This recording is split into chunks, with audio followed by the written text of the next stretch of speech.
day at nagbawas lang tayo ng mga sucker at sa mga excess na dahon ng ating Brazilian hybrid na ubas.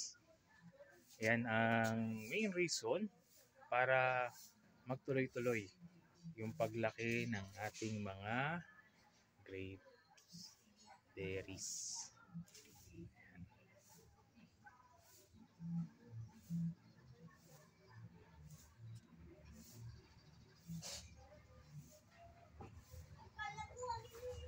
Yan, no?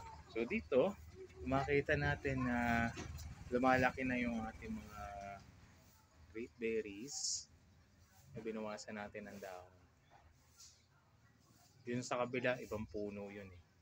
Yun. So bago yun. So dito lang yung ating pinroning at nagbigay na ng mga bagong bunga.